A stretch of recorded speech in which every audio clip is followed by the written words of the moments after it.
प्रतिनिधि सभा विघटन विरुद्धका सबै रिट संवैधानिक इजलासले नै टुङ्गो लगाउने सर्वोच्चको आदेश। पूर्ण बृहत इजलासमा लैजानुपर्ने माग अस्वीकार। प्रतिनिधि सभा विघटन सम्बन्धी मुद्दाको सुनवाई आइतबारदेखि संवैधानिक इजलासमै हुने। सरकारले सर्वोच्चबाट फिर्ता लियो प्रतिनिधि सभा विघटन गर्ने निर्णयको सकल फाइल। संविधानको धारा नै उल्लेख नगरे विघटन सिफारिस गरेको खुलासा। नेपाल भारत परराष्ट्र मन्त्री स्तरीय संयुक्त आयोगको 6औं बैठक आजबाट सुरु। 3 दर्जन भन्दा बढी एजेन्डामा छलफल गर्ने तयारी। नेपाललाई कोरोना भाइरस विरुद्धको खोप दिन भारत तयार। संक्रमण नियन्त्रणका लागि खोप दिने प्रतिबद्धता। पेट्रोलियम पाइपलाइन चितवनसम्म विस्तार गर्ने र सिलिगुडीदेखि झापासम्म नयाँ पेट्रोलियम पाइपलाइन विस्तार गर्ने मामिलामा दुवै पक्षबीच छलफल। सचिव स्तरीय संयन्त्र र बाउन्ड्री वर्किङ ग्रुपले काम पूरा गरेपछि मात्रै सीमा विवादको विषयमा आगामी आयोगको बैठकमा छलफल हुने भारतको अडान। नेपाली भूमि छिमेकी विरुद्ध प्रयोग हुन नदिइने परराष्ट्र मन्त्री प्रदीप गेवालीको भनाई। दुवै छिमेकीसँग मित्रतापूर्ण सम्बन्ध नेपालले चाहेको उल्लेख।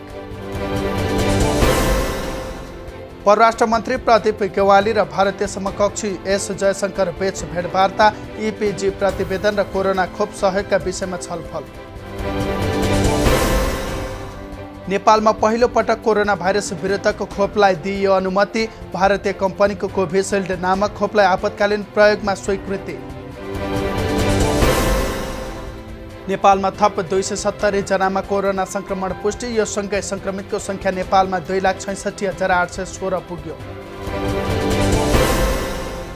पछिल्लो 24 घण्टामा 390 जना संक्रमित निको भए। हालसम्म कोरोना मुक्त हुनेको संख्या 2,60,567 पुग्यो। कोरोना संक्रमणबाट थप 5 जनाको मृत्यु। यो सँगै कोरोनाका कारण ज्यान गुमाउनेको संख्या नेपालमा 1,948 पुग्यो। नेपालगञ्ज सुर्खेत लगायतका जिल्लाहरूबाट हुम्ला प्रवेश गर्नका लागि अब पिसिआर नचाहिने। माघ 2 गतेबाट अनिवार्य पिसिआर नचाहिने निर्णय। कलैयाका स्वास्थ्यकर्मीहरू 4थो दिन पनि आन्दोलनमा। माग सम्बोधन नभए अस्पतालको सम्पूर्ण सेवा ठप्प पार्ने चेतावनी। पुष्पकमल दाहाल र माधव कुमार नेपाल नेतृत्वको नेकपाले काठमाडौँमा माघ 16 गते शक्ति प्रदर्शन गर्ने। संसद विघटन विरुद्ध उपत्यकामा प्रदर्शनको घोषणा। शनिबार संसद विघटन विरुद्ध देशभर प्रदर्शन गर्ने नेपाली कांग्रेसको तयारी। भोलि 753 स्थानीय तहमा प्रदर्शन गर्दै। प्रधानमन्त्री केपी ओलीले प्रतिनिधि सभा विघटन गरेर आफूले असंवैधानिक काम गरेको कबुल गरिसकेको नेपाली कांग्रेसका वरिष्ठ नेता रामचन्द्र पौडेलको दाबी। केपी ओलीले चुनाव गराउनै नसक्ने पूर्व प्रधानमन्त्री डाक्टर बाबुराम भट्टराईको भनाई। चुनाव संविधान सम्मत हुनुपर्ने। संसद विघटन विरुद्ध जनता समाजवादी पार्टी नेपाल जसपाद्वारा काठमाडौँमा विरोध प्रदर्शन। कोरोनासँगै नेपालमा राजनीतिक भूकम्प आएको गृहमन्त्री रामबहादुर थापाको भनाई। राजनीतिक उथलपुथल बीच देशअघि बढिरहेको प्रतिक्रिया। प्रधानमन्त्री बन्नका लागि आफूलाई राष्ट्रिय सभामा ल्याइएको भनेर गलत प्रचार गरिएको नेकपाका उपाध्यक्ष वामदेव गौतमको गुनासो। भूकम्प कोरोना जस्ता सङ्कटसँग जुझ्न महानगरले आवश्यक पूर्व तयारी गरिरहेको काठमाडौँ महानगर प्रमुख विद्यासुन्दर साक्यको भनाई। एमसिसीबारे निर्णय गर्न ढिलाइ गर्न नहुने ऊर्जा तथा जलस्रोत मन्त्री टोपबहादुर रायमाझीको भनाई। केही बुँदा सच्याउनु पर्ने नभए फिर्ता गर्नुपर्ने धारणा। ओली नेतृत्वको सरकारले प्रतिनिधि सभा विघटन गरेर असंवैधानिक कार्य गरेको नेपाली कांग्रेस पार्टीकी केन्द्रीय सदस्य डाक्टर डिला संग्रौलाको भनाई। सबै सार्वजनिक सेवा एउटै एपबाट दिने गरी नागरिक एप सार्वजनिक। सबै प्रकारका काममा अनलाइन प्रणाली अपनाउन एप सञ्चालन। देशमा भ्रष्टाचार व्याप्त रहेको राष्ट्रिय सभा सदस्य वामदेव गौतमको भनाई। विभिन्न कानुन नियमावली बनेको भए तापनि लागू हुन नसकेको गुनासो। सन् 2022 सम्ममा देशलाई विकासशील देशको सूचीमा राखी राष्ट्रिय विदेशबाट आउने सहायता बन्द हुने राष्ट्रिय सभा सदस्य रमेश जङ्गरायमाझीको भनाई। विभिन्न 7 साना कम्युनिस्ट पार्टी बीच एकता घोषणा, पार्टीको नाम पुनर्गठित नेकपा माओवादी केन्द्र राखियो। माइतीघर मण्डलामा संसद विघटन विरुद्ध डोरी तानेर युवाहरूद्वारा प्रदर्शन, अध्यक्ष दाहाल र प्रधानमन्त्रीको पक्ष विपक्षमा लगाए नारा जुलुस।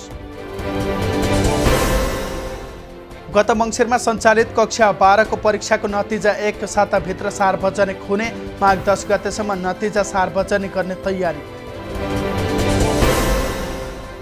मध्यपुर थिमीमा आइतबारदेखि विद्यालय सञ्चालन हुने, स्वास्थ्य मापदण्ड पूरा गर्दै विद्यालय सञ्चालन गर्ने निर्णय।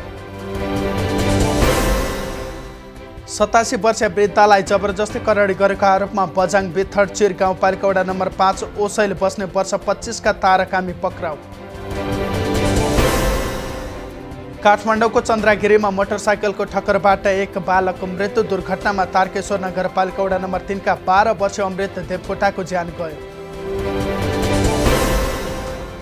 कमल पोखरीको पुरातात्विक महत्त्वलाई मासेर पुनर्निर्माण गरिएको भन्दै स्थानीयद्वारा विरोध, ढुङ्गा कङ्क्रिटको प्रयोग गरी निर्माण गरेका स्थानीयको भनाई। 23औं राष्ट्रिय भूकम्प सुरक्षा दिवस आज मनाइयो, जोखिम कम गर्न योजनाबद्ध प्रयत्न जारी रहेको सरकारको भनाई। बागलुङमा भूकम्प सुरक्षा राष्ट्रिय दिवस हरेक वर्ष कर्मकाण्डमा मात्रै सीमित, सरकारी स्तरबाट औपचारिक कार्यक्रम नगर्ने मात्रामा। भारतको पटना मोतिहारी हुँदै नेपालको अम्लेखगञ्ज जोडिने पेट्रोलियम पाइपलाइन फुटाएर डिजल चोरी, करोडौं रुपैयाँ बराबरको डिजल चोरी भएको आशंका। शीतलहरका कारण सप्तरीको सप्तकोशी नगरपालिकाका सबै विद्यालय एक साताका लागि बन्द, अत्यधिक चिसोका कारण माघ 7 गतेसम्म बन्द गर्ने निर्णय। तराईमा केही दिनदेखि अत्यधिक जाडो बढेपछि जनजीवन कष्टकर, बिहानदेखि बाक्लो हुसु र चिसो हावासँगै शीतलहरको प्रकोप। काठमाडौँ सहित तराईका जिल्लामा कुहिरो, विराटनगर, जनकपुर, भैरहवा, नेपालगञ्ज, धनगढी लगायतका आन्तरिक तर्फका सबै उडान प्रभावित। हुम्लाको नामका गाउँपालिका 5 महिनाका लागि आउजाउ बन्द, लिमी प्रवेश गर्ने 2वटै नाका हिमपातपछि ठप्प। हिमाली जिल्ला हुम्लामा चौरी पालन व्यवसाय सङ्कटमा, हिमपातले चौरी गाई चर्ने क्षेत्र सीताममै हुँदा चरण अभाव। महोत्तरीको रम्तेल डाँडा सामुदायिक वनको जग्गा अतिक्रमण तथा वन कटान प्रकरणमा डिभिजन वन कार्यालय प्रमुख हेमन्त प्रसाद शाह छानबिनमा, 406 वटा रुख काटिएपछि छानबिन सुरु। पूर्व पश्चिम राजमार्ग अन्तर्गत आमखैयामा दुर्घटना, 2 जनाको मृत्यु र 2 जना घाइते। नेत्र विक्रम चन्द नेतृत्वको नेकपाका नेता रिहा गर्न मोहन वैद्य आहुति र ऋषिरामको माग, गिरफ्तारीको तीव्र विरोध तथा भत्सना। नेपालमै कतै नमनाइने छोरा तिहार कर्णालीवासीले धुमधामका साथ मनाए, छोराहरूले आमाको हातबाट टीका थाप्ने प्रचलन।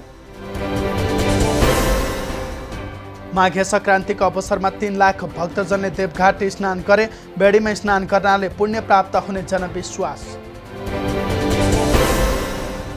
बागलुङ नगरपालिकाले कृषि ज्ञान केन्द्रको भवन कब्जा गरेर बसेपछि कार्यालयका काम प्रभावित, भवन फिर्ता गर्न अल्टाल। स्याङ्जाको साखर स्याङ्जामा रक्तदान कार्यक्रम सम्पन्न, स्याङ्जा, पाल्पा र तनहुका 40 जनाले गरे रक्तदान। बाँकेको खजुरा गाउँपालिका अब प्लास्टिक मुक्त हुने, प्लास्टिक मुक्त गर्ने प्रस्ताव गाउँ सभाद्वारा सर्वसम्मत पारित। 1 वर्षमा नेप्से परिसूचक 907 अङ्कले उकालो, पुँजीकरण 30 खर्ब 79 अर्ब 94 करोड रुपैयाँ। नेपालको अहिलेसम्मकै ठुलो आइपिओका लागि आवेदन आजबाट खुला, नेपाल इन्फ्रास्ट्रक्चर ब्याङ्कद्वारा 8 अर्ब रुपैयाँ बराबरको 8 करोड किता बिक्री सुरु। सुनको मूल्य तोलामा 400 रुपैयाँले बढ्यो, शुक्रबार प्रति तोला 92,500 रुपैयाँमा कारोबार। पोखराबाट फोटोग्राफीका लागि मोरङ पुगेका एक व्यक्तिको सामान चोरी गरेको आरोपमा झापाका 2 जना युवक पक्राउ। प्रधानमन्त्री कप क्रिकेटमा सेनाद्वारा गण्डकी प्रदेश 98 रनले पराजित। सेनाको विनोद भण्डारीद्वारा करियरकै पहिलो शतक प्रहार।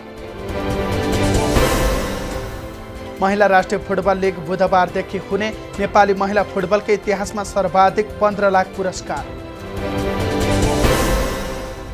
युवा ब्याडमिन्टन खेलाडी प्रिन्स दाहाल नयाँ इतिहास रच्दै विश्व जुनियर ब्याडमिन्टन BWF र्याङ्किङको तेस्रो स्थानमा उक्लन सफल।